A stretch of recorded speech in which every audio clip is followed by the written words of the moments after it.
Welcome. Let your mind settle. Let your body grow heavy. There is nothing you need to do now, nothing you need to think about. Just listen. Listen to the sound of the ocean, a gentle and eternal rhythm, breathing in and breathing out, in and out. You are safe, you are warm, you are comfortable, and you are journeying to a quiet place, a peaceful place, far from any worry or care. Imagine now a path, a soft, sandy path worn by time and weather. It is dusk. The sky is painted in gentle hues of lavender and soft, dusty blue. The first stars are beginning to appear, tiny pinpricks of light in the vast canopy above. The air is cool and carries the fresh, clean scent of the sea. You walk this path, not with purpose, but with ease. Each step is slow, each step is calm. Your feet sink slightly into the soft, cool sand. With every step, you feel yourself letting go, releasing the day, releasing any thoughts that cling to you. They are like clouds, drifting away on the evening breeze. Ahead, you see your destination. On a rocky outcrop surrounded by the whispering sea stands a lighthouse. It is a tall, sturdy, whitewashed tower with a warm, golden light glowing in its windows. Its great beam sweeps slowly, methodically across the water, a steady, reassuring pulse in the growing darkness. This is where you are going. This is the place of rest. You approach the lighthouse. The sound of the waves is a little louder here, a gentle crash, and then a long, hissing retreat as the water slides back over smooth, dark stones. The path turns from sand to worn, smooth wood, a dock that leads to the lighthouse door. The door is painted a faded blue, like the sky just after the sun has set. It is slightly ajar, and a sliver of warm, buttery light spills out onto the wooden planks. You push the door open. It swings silently on well-oiled hinges. You step inside. The first thing you notice is the warmth. A gentle, dry heat from a small iron stove in the corner. The second is the smell. It smells of old books, of polished brass, of lemonwood oil, and of sea salt. It is the most comforting smell. This is the main room, circular, with a curved wooden staircase winding up along the wall. The room is cozy and lived in. A deep, comfortable-looking armchair sits near the stove with a knitted blanket draped over its arm. A rug covers most of the stone floor. A simple wooden table holds a cup of tea, steam curling lazily from its surface. And there, by the window, is the lighthouse keeper, an old man with a kind, weathered face and gentle eyes. He looks up as you enter and gives you a slow, peaceful smile. He doesn't seem surprised to see you. He simply nods, as if he has been expecting you all along. "Welcome," he says, his voice a soft, gravelly whisper like stones turning underwater. "You've arrived just in time. The tea is hot. Rest here. There is no need for words." He gestures to the armchair. You sink into it. It is as soft and welcoming as it looked. The blanket is soft wool. You pull it over yourself, feeling its comforting weight. The keeper turns back to the window, watching the endless rhythmic movement of the sea. His presence is calm and still. He is a man completely at peace with his solitude, and now with your quiet company. You watch the fire glow behind the iron grate of the stove. The flames dance slowly, hypnotically. The light flickers on the brass fittings of the room, making them gleam softly. The lighthouse beam turns above you, and every so often the room brightens slightly as the light passes the window, then gently dims again. A steady, slow cycle, a heartbeat. The only sounds are the crackle of the fire, the deep, resonant hum of the lighthouse mechanism above, and the constant soothing shush of the waves below. Breathe in, and out, in time with the waves, in time with the light. The keeper rises slowly from his seat. He moves without hurry. He picks up a soft yellow cloth and a bottle of oil. He begins to polish the brass fittings that are mounted on the wall, a compass, a barometer, an old clock.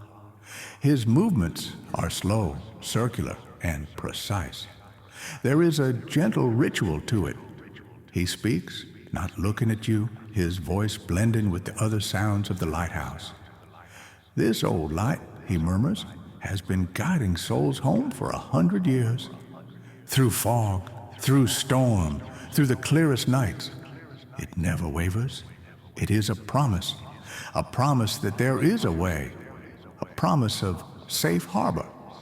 He polishes the brass until it shines like gold in the firelight. On nights like tonight, he continues, the sea is calm. It is a friend. It whispers old stories. But the light must shine all the same. It is its nature to shine. It is its purpose. Just as it is your nature to rest, to find peace, to let the constant turning of the world with all its worries simply pass by for a time. He finishes his polishing and sits back down. He picks up a book, but he doesn't open it. He just holds it in his lap, his hands resting peacefully on its cover. Outside, he says, the world is vast. The ocean stretches to the horizon, meeting the sky, and in that vastness, it is easy to feel small. But here, in this warm room, small is not a lonely thing. It is a cozy thing, a safe thing. You are contained. You are held.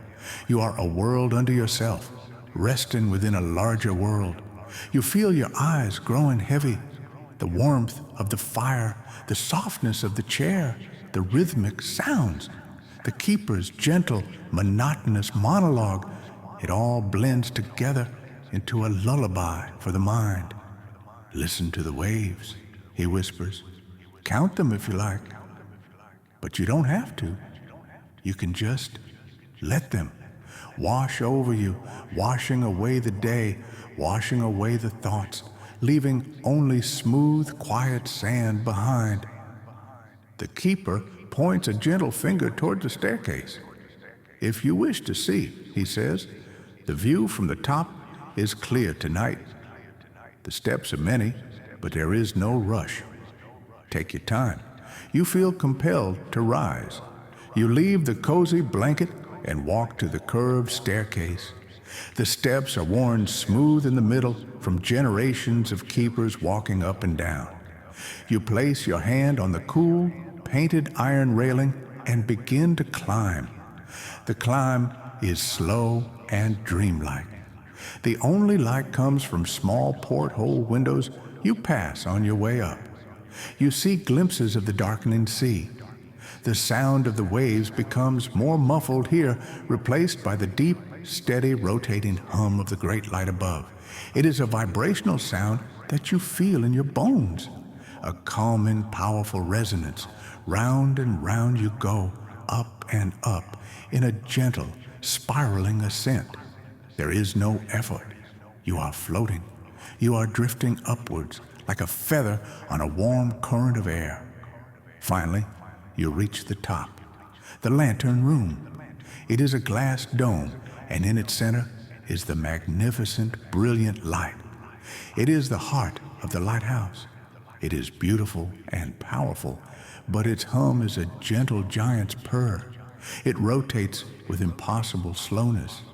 You are safe from its glare, standing in the shadows. You look out through the glass. The world is a tapestry of dark blue and black. The sky is now a deep velvet, scattered with countless diamonds. The Milky Way is a faint, shimmering brushstroke across the heavens. The moon lays a path of shimmering silver on the water, from the horizon all the way to the rocks below. The beam of light passes over you, and for a moment the glass room is filled with blinding white light. Then it passes, and you are back in the soft darkness, watching the stars. It happens. happens again and again, a slow, celestial rhythm. You see the vast, peaceful emptiness of the night ocean. There is a profound peace in this emptiness. It asks nothing of you.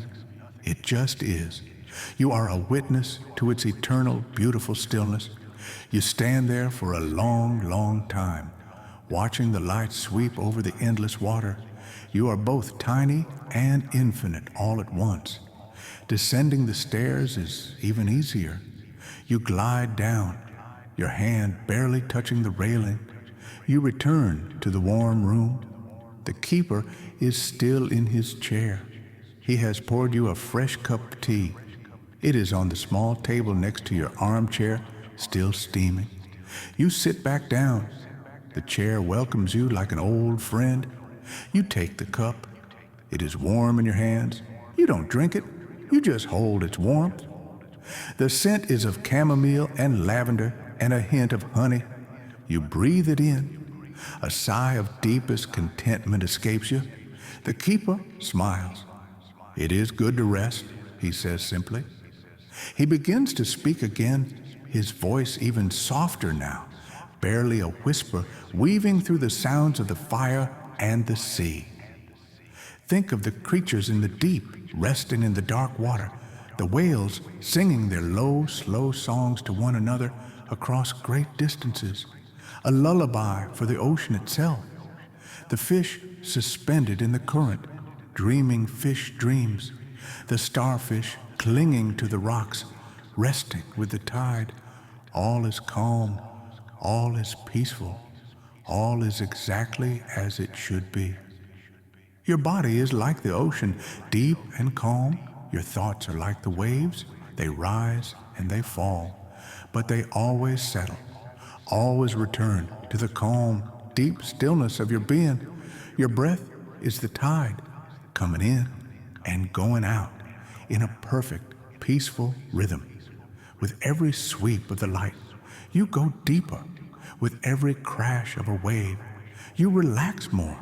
With every crackle of the fire, you feel warmer and safer and more still. The light keeps turning, the waves keep rolling, the world keeps turning, and you can simply let go and drift. The keeper's voice fades until it is part of the ambiance. The words become less distinct, more like a soothing instrument. Sleep now, rest now, dream peaceful dreams. The lighthouse watches over you all through the night until the morning sun rises over the calm blue sea. Sleep, rest, all is well.